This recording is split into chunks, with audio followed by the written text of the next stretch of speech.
Emily Carr wasn't looking for anything in particular. She was just killing time.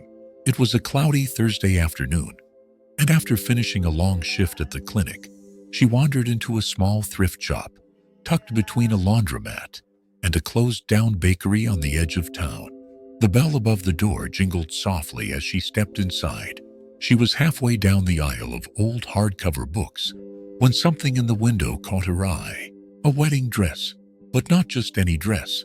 Her wedding dress. She froze. There it was. The same ivory lace, the same pearl buttons running down the back, even the tiny hand-sewn rip near the hem from when her heel caught on a loose thread right before she walked down the aisle. Emily's heart stopped. How could this be? She had donated her wedding dress a year ago, but not to this store. She stepped closer, pressing her hand to the glass. Her reflection stared back pale and confused.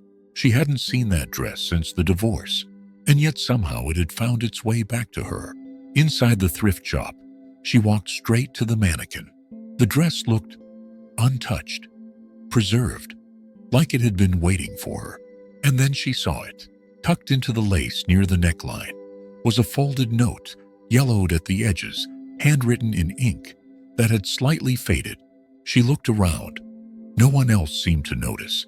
Emily slowly pulled the note free. It read, "If this dress found you again, there's something you were meant to remember. Look in the lining." Her breath caught. Look in the lining. With trembling fingers, she turned the dress around and gently reached into the inner fabric. Something was stitched there, something she hadn't noticed before. A small piece of cloth sealed at the edges. Carefully, she tugged at the thread and opened the hidden pocket. Inside was a second note, older, thinner, and written in handwriting she recognized instantly. But it wasn't hers. It was her grandmother's. Emily sat down on the nearest chair, her hands shaking.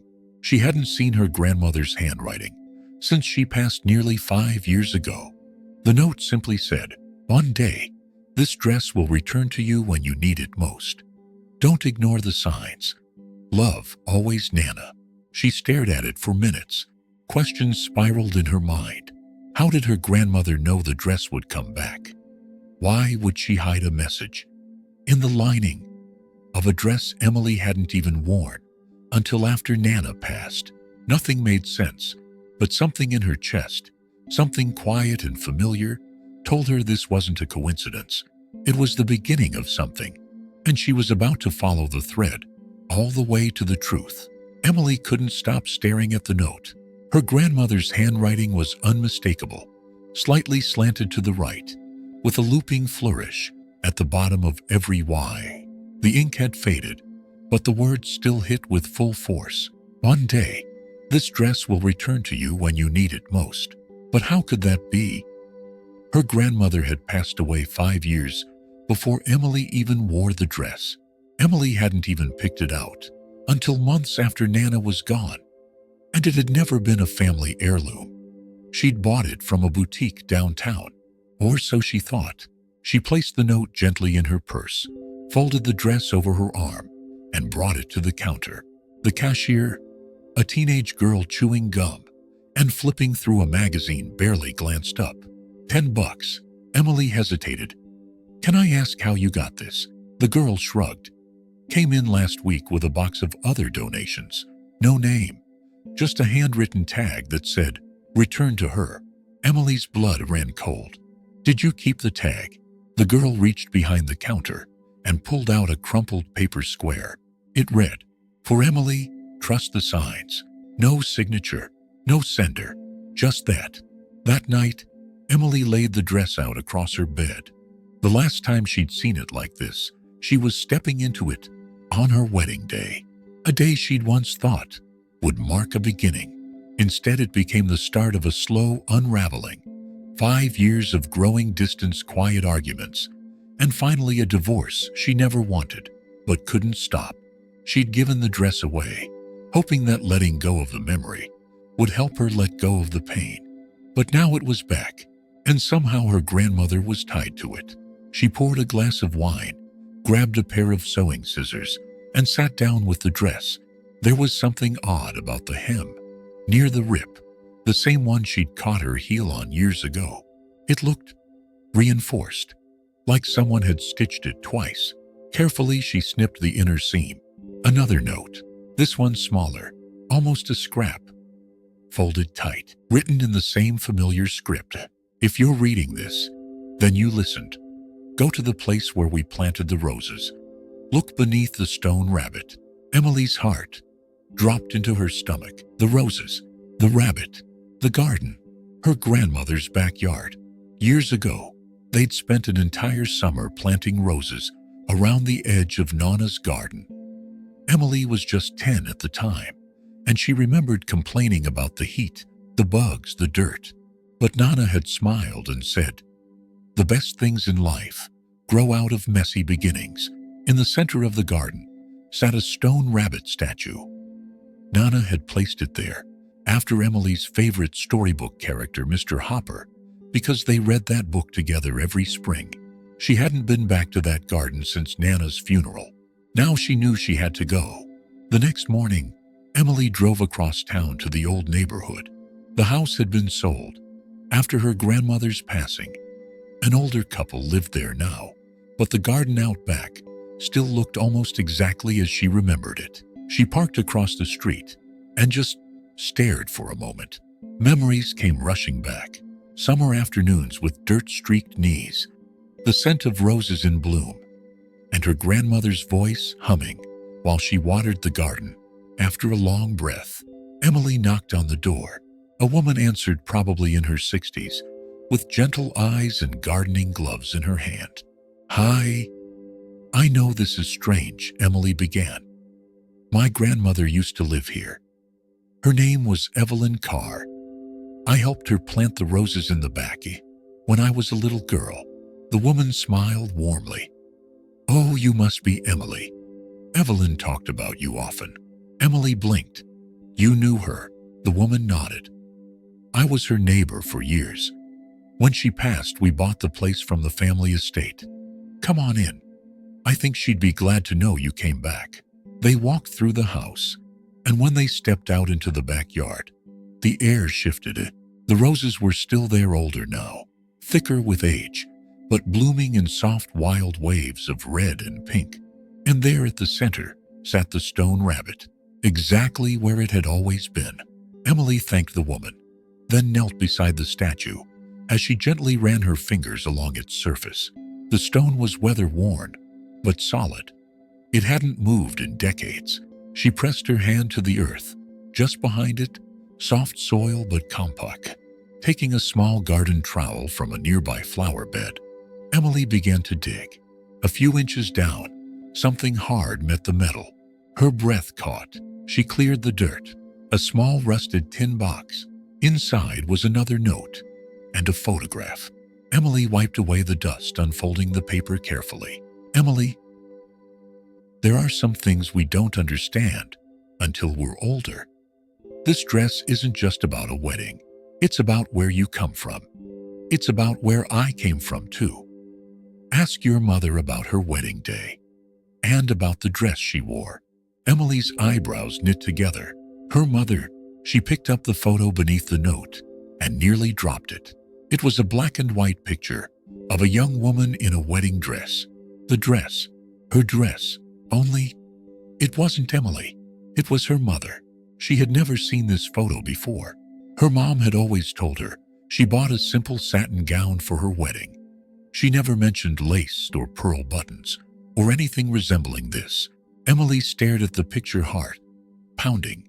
Was it possible they'd worn the same dress, and somehow neither of them had known? And how did Nana know to send her down this path? Emily's phone buzzed in her pocket. A text from her mom. "Hi, sweetie. Haven't heard from you in a few days. Everything okay?" Emily took a deep breath, then typed back, "Can we talk? I found something about your wedding." Emily sat across from her mother at the kitchen table. Later that evening, the photograph laid out between them. Her mother stared at it silently, fingers trembling, as she reached out and touched the edge. "I haven't seen this photo in over 30 years, she whispered. Emily leaned in. Why didn't you ever tell me we wore the same dress?" Her mom took a long breath. "Because I didn't want the past to repeat itself." Emily frowned. "What do you mean?" Her mother closed her eyes for a moment, like pulling something out of the deepest drawer in her memory. "I wore that dress on my wedding day to your father. We were young, foolish, and in love with the idea of a perfect life. But things unraveled quickly after the honeymoon." She looked down at the picture again. "That dress became a symbol of everything I wanted so badly to believe in, but couldn't hold on to. After the divorce, I gave it to Mom, your grandmother. I told her to donate it, burn it, whatever. I didn't want it around. I never saw it again." Emily sat in stunned silence. "I thought you wore something new," she said softly. Her mother gave a weak smile. "That's what I wanted you to believe.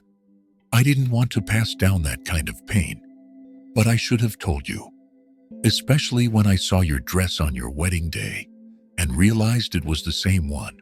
"You knew?" Emily's voice cracked. "I did." Her mother nodded. "But when you said you found it at that boutique and fell in love with it, I thought maybe the dress could have a new story. A better one." Emily's eyes welled with tears. "But it didn't," she whispered. "The marriage fell apart anyway." Her mother reached across the table and took her hand. "Maybe it didn't work out the way you hoped. But that doesn't mean you failed. And it doesn't mean the dress was cursed or broken. Just like love, it's complicated, worn, stitched together, but still standing." Emily nodded, swallowing the lump in her throat. "Why did Nana keep it?" Her mother smiled softly. "Because she believed in second chances, and apparently third ones too." Emily pulled the second note from her purse, the one with the line, "This dress will return to you when you need it most." She whispered. "So what now?" Her mother looked at her eyes, full of something deeper than sadness, hope.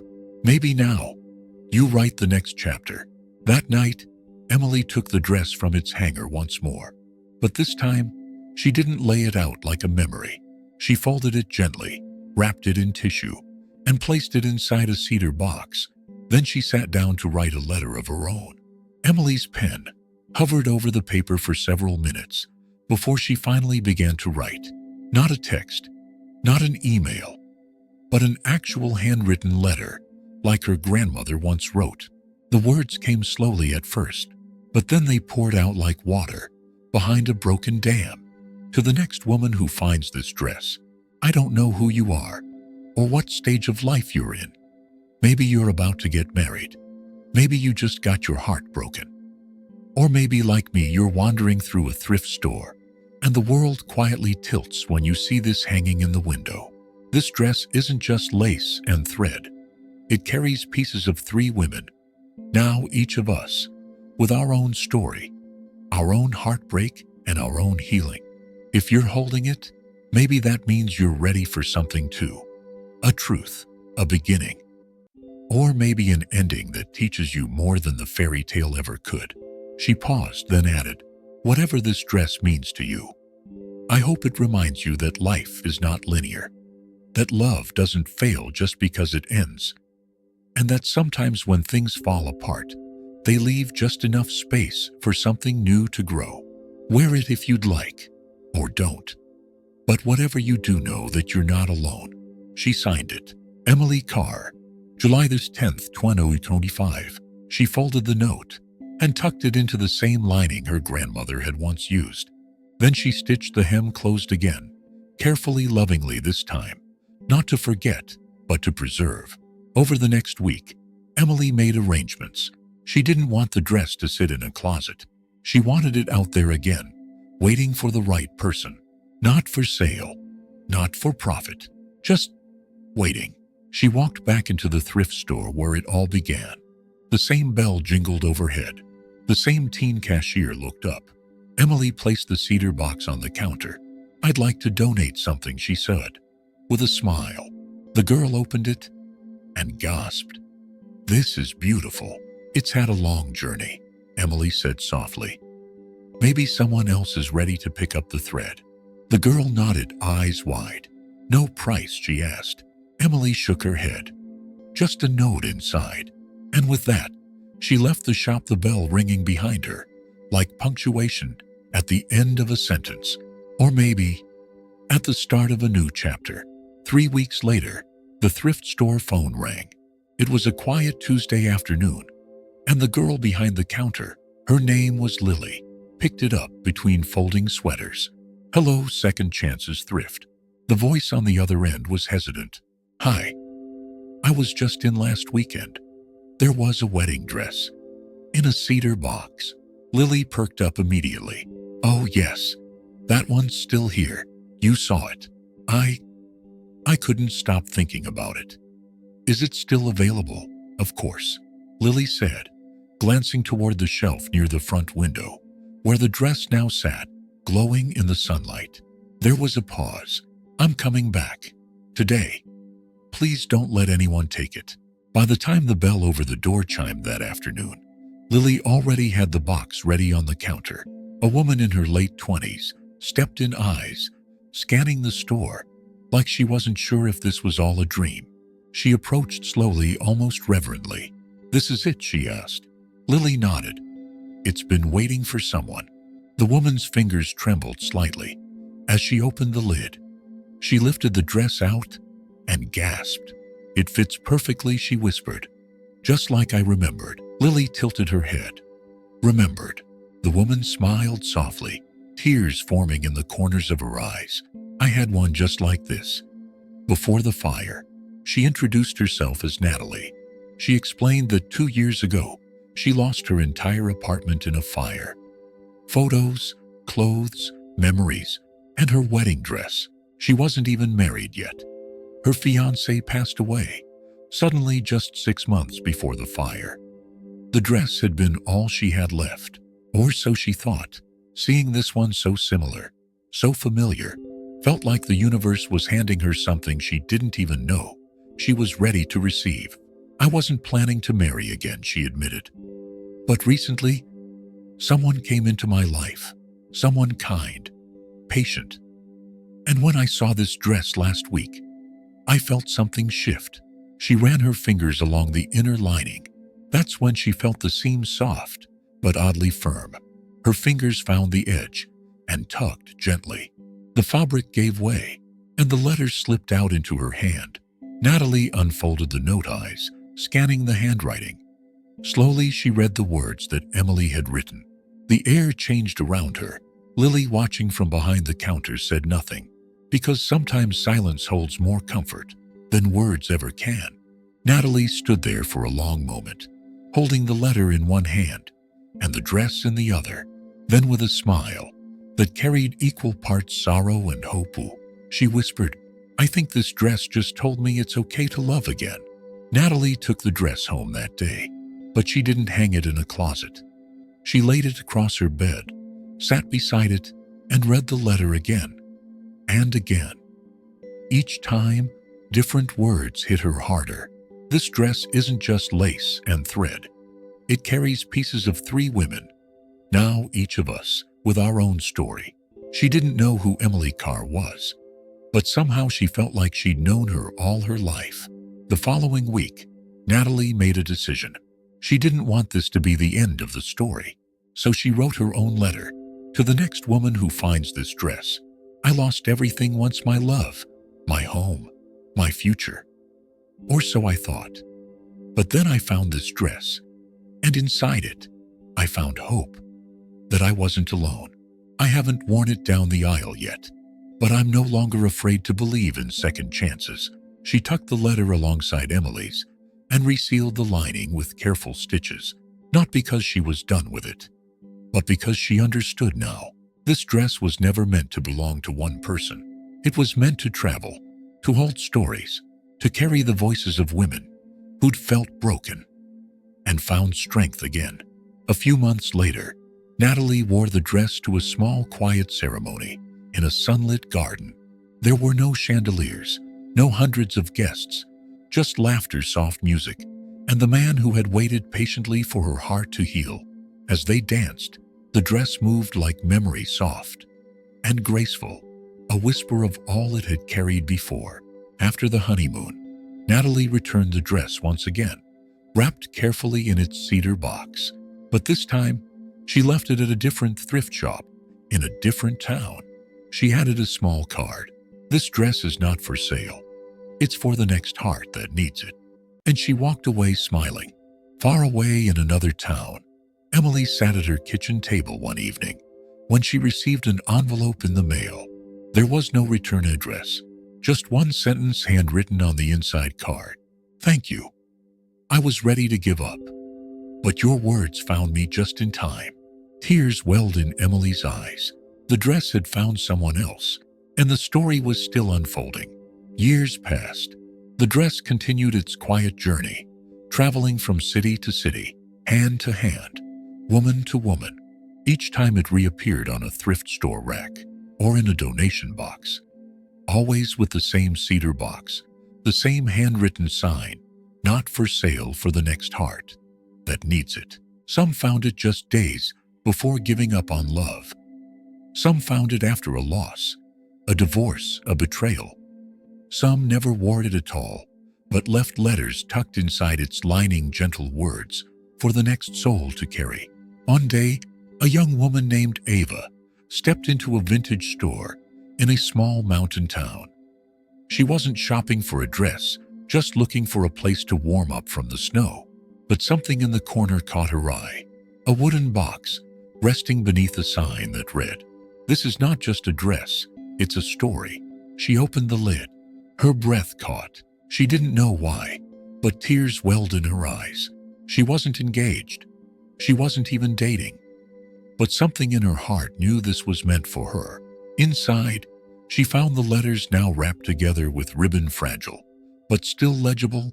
Dozens of names, dozens of voices, one legacy, a single dress, passed down not by blood, but by resilience.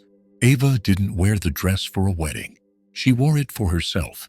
One afternoon in a meadow behind her grandmother's cabin, she set up a camera and filmed herself reading every letter aloud. Then she uploaded the video to a small YouTube channel titled simply, "The Dress That Found Me." The video went viral. Thousands watched. Hundreds commented with their own stories. Women who had never met suddenly felt deeply connected by hope, by heartbreak, and by healing. And far away in a quiet house, tucked beside a garden of roses, Emily Carr watched the video with tears in her eyes. She hadn't touched the dress in years, but in a way, she never let it go, because the dress had never really been hers. It had always belonged to all of them. If this story moved you, take a moment to subscribe to our channel. Leave a comment below. Have you ever stumbled upon something that felt like it was meant just for you? And don't forget, the smallest things can carry the biggest stories. We'll see you in the next one right here on Life Plot Twist.